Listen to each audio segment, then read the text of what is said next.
Paediatric endocrinologist Chris Hawk South Carolina के 150 एकड़ के बड़े एरिया में रहते हैं। नेचर की इतनी बड़ी प्रयोगशाला में वो अपने बच्चों को बर्ड्स और बीज की स्टडी करने के लिए एनकरेज करते हैं। हमारे पास यहाँ एक हॉर्स है, कुछ बीज हैं और जल्दी ही गोट्स भी आ जाएंगी। इससे बच्चे नेचर के साथ कनेक्ट करते हैं। पहले एग्स हैच करते हैं, फिर उनसे निकले बच्चे मैच्योर मेल या फीमेल बनते हैं और फिर वो बच्चे पैदा करते हैं, जिससे लाइफ का साइकिल चलता रहता है। क्रिस की ये रिसर्च बढ़ने के बायोलॉजिकल प्रोसेस पर फोकस कर रही है। लड़कियां कैसे औरत बन जाती हैं और लड़के मर्द बन जाते हैं। अभी कुछ ही डिकेड्स पहले कुछ ऐसे इंट्रीगिंग एविडेंस मिले थे जिनसे पता लगा कि सबके साथ ऐसा नहीं होता। अर्ली 70s में एक रूमर सर्कुलेट हुआ था कि डोमिनिकन रिपब्लिक में एक विलेज में लड़कियां प्यूबर्टी की उम्र में लड़का बन जाती हैं। वहां के विलेजर्स भी इसके बारे में जानते थे। कई जनरेशन से ऐसा हो रहा था। उनके पास 7 या 8 जनरेशंस के रिकॉर्ड थे। यहाँ तक कि उन्होंने इसके लिए एक टर्मिनोलॉजी भी बना ली थी, गुएविडोसिस, जिसका मतलब है 12 साल की उम्र में पीनस बनना। जब तक कि उनकी बेटियां 12 साल की नहीं होती थीं, तब तक वो गांव वाले अपनी आंखों पर भरोसा करके उन्हें लड़कियों की तरह ही पालते थे। लेकिन प्यूबर्टी आने के बाद कभी कभी मामला बिगड़ जाता है। इंसान की तरह चिकन्स में भी प्यूबर्टी होती है। टेस्टोस्टेरोन से चिकन प्यूबर्टी शुरू होती है और वो सेक्सुअल मैच्योरिटी तक पहुंचती है। उनमें रिप्रोड्यूस करने की एबिलिटी आ जाती है। इस एनालॉजी से तो यही लगता है कि एक चिक जो देखने में एक हेन जैसा लगता है, उसके अंदर भी कुछ सेकेंडरी सेक्सुअल कैरेक्टरिस्टिक्स होती हैं जो सिर्फ रूस्टर में ही पाई जाती हैं। जब रिसर्चर्स ने गुएविडोसिस को टेस्ट किया तो उनके अंदर टेस्टोस्टेरोन के हाई लेवल्स मिले और उनके सेक्स क्रोमोसोम्स XY थे। बायोलॉजिकली वो मेल थी।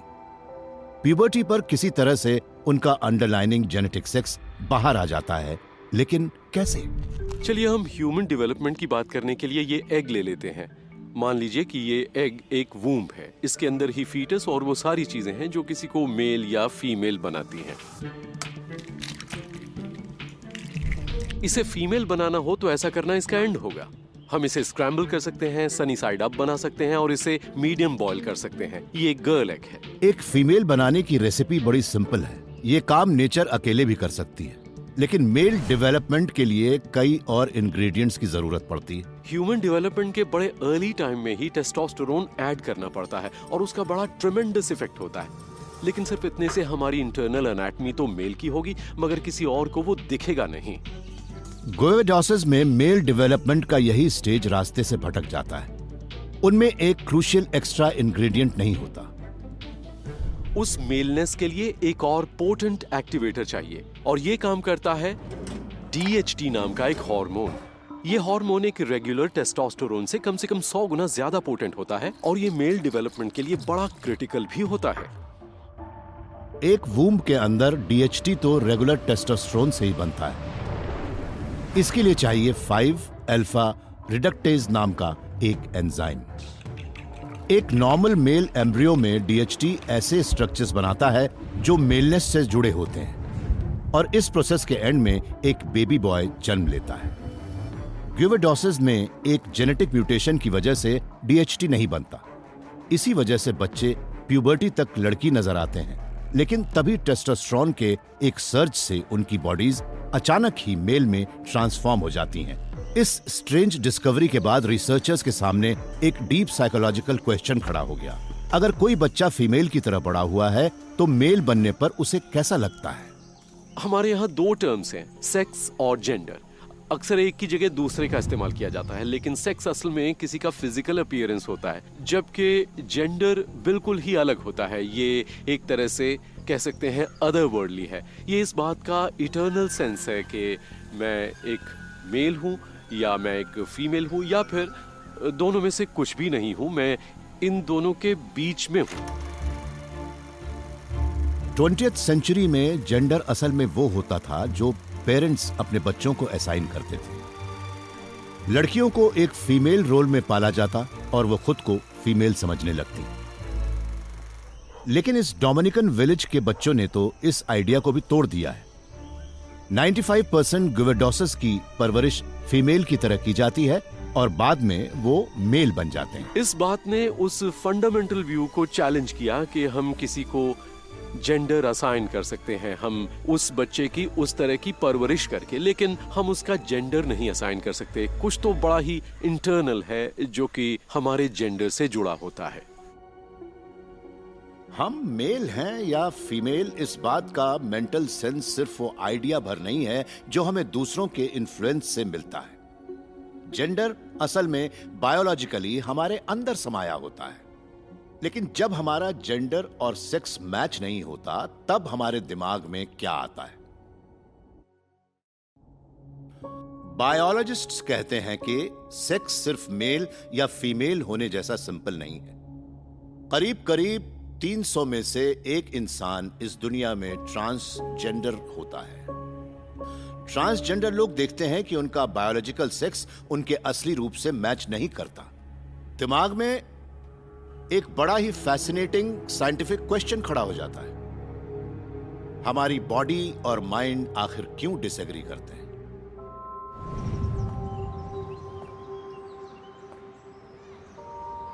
ट्रांसजेंडर लोग हाल के वर्षों में कुछ ज्यादा ही हो गए हैं और इसकी वजह है evolving social norms.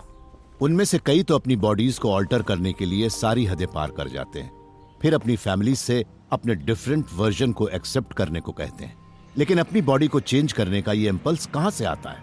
Neuroscientist Ivanka सेविक ये पता लगाने की कोशिश कर रही हैं कि हमारे ब्रेन के अंदर ट्रांसजेंडर फीलिंग्स के रूट्स क्या हैं। ये इस बात को स्टडी कर रही हैं कि हम अपनी बॉडी को कैसे परसीव करते हैं और कैसे उसके अंदर रहते हैं। हमारे ब्रेन के लिए एक बड़ा ही कॉम्प्लेक्स प्रोसेस है, क्योंकि इसमें कई अलग अलग एरियाज शामिल होते हैं और वो परसेप्शन से जुड़े होते हैं।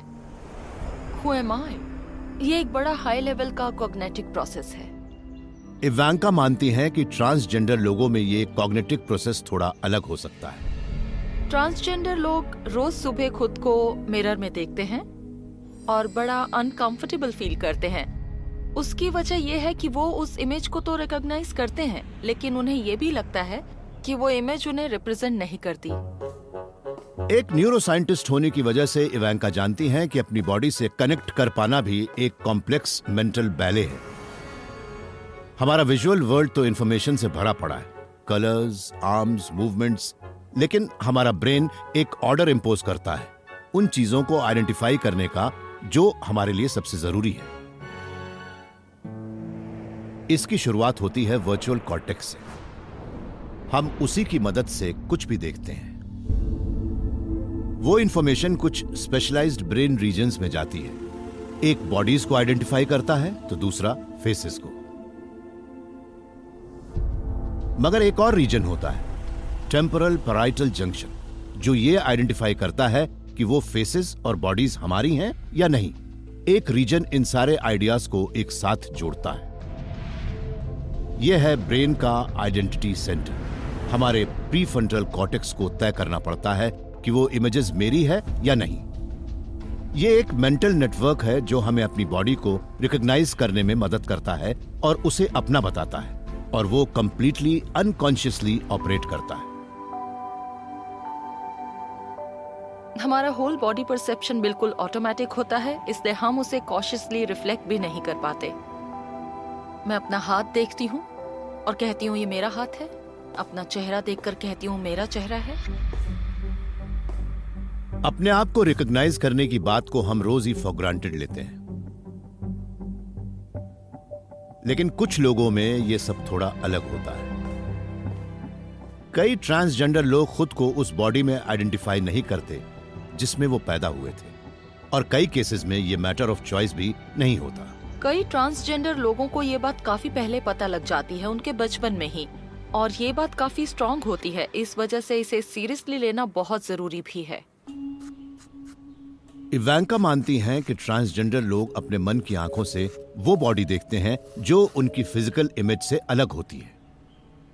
एक एक्सपेरिमेंट में उन्होंने ट्रांसजेंडर सब्जेक्ट्स को उनकी ही फोटोज दिखाई। उनमें से कुछ फोटोज में उन्होंने अचानक ही उनकी फिजिक ऑल्टर कर दी थी। हमने उन्हें बहुत कम टाइम में उनकी कई बॉडी इमेजेस दिखाई। हर इमेज पर उन्हें डिटरमिन करना था कि वो किस हद तक उनकी हैं। इवांका ने अपने सब्जेक्ट्स को रिफ्लेक्ट करने के लिए थोड़ा ही टाइम दिया, मगर उन्होंने उन फोटोज को कंसिस्टेंटली आइडेंटिफाई किया जिनमें उनके आउटवर्ड सेक्स कैरेक्टरिस्टिक्स को ऑल्टर किया गया था, और उन्होंने जिस तेजी से फैसला किया था उससे इवांका को लगा कि उनके लिए अपने बॉडी परसेप्शन का अनकॉन्शियस प्रोसेस बिल्कुल अलग होता है। फिर उन्होंने एमआरआई इमेजिंग से उनके ब्रेन्स के कनेक्शंस को देखा। आप ये सोचिए कि हम सेल्फ पोर्ट्रेट कैसे बनाते हैं। इसके लिए हमारी आंखें जो देखती हैं और हम जो वहां बनाना चाहते हैं उसके बीच डायलॉग होता है। वो हमारे ब्रेन के अलग अलग रीजन्स में होने वाले अनकॉन्शियस डायलॉग जैसा नहीं होता है। ट्रांसजेंडर फीलिंग्स वाले लोगों की कोई विजुअल डिफिशियंसी नहीं होती, वो दुनिया को अलग तरीके से नहीं देखते। लेकिन जब इवांका ने उनके ब्रेन्स को देखा तो उन्हें दो ऐसे रीजन्स दिखे जो यूजुअल वे में कम्युनिकेट नहीं कर रहे थे। हमने देखा कि ब्रेन के उस एरिया में जो खुद को रिप्रेजेंट करता है और उस एरिया में जो अपनी बॉडी को रिप्रेजेंट करता है, उनके बीच एक वीकर कनेक्शन है। इसे अपनी बॉडी को देखने, उसे रिकॉग्नाइज करने के परसेप्शन को तो एक्सप्लेन किया जा सकता है, लेकिन साथ में ये फीलिंग भी आती है कि वो सेल्फ का पार्ट नहीं है। अपनी बॉडी को देखने पर उसे खुद को फील करने का स्ट्रगल ही ट्रांस आइडेंटिटी के कोर में होता है। इवांका की रिसर्च से ब्रेन में होने वाले इस स्ट्रगल की रूट्स का पता लगा। जब ट्रांसजेंडर लोगों को ऑपोजिट सेक्स हार्मोन्स मिलते हैं तब उनकी बॉडी और सेल्फ के बीच का ब्रेन कनेक्शन भी मजबूत होता है। लेकिन क्या वो कनेक्शंस इसलिए बनते हैं कि उन्हें अपनी बॉडी ज्यादा बेटर लगती है, या फिर इसका उल्टा होता है? क्या ऐसा कहा जा सकता है कि क्रॉस हार्मोनल ट्रीटमेंट सबसे पहले ब्रेन को इफेक्ट करता है और इन कनेक्शंस को डिस्टर्ब करता है, तब हमें लगता है कि हाँ, मैं और मेरी बॉडी एक जैसे हैं? या कहीं ऐसा तो नहीं कि क्रॉस हार्मोनल ट्रीटमेंट से बॉडी सचमुच चेंज हो जाती है और हमें लगता है कि हाँ, मैं एक औरत हूँ और तब उससे कनेक्शन बनता है? हम ये तो नहीं जानते, लेकिन इफेक्ट सेम होता है।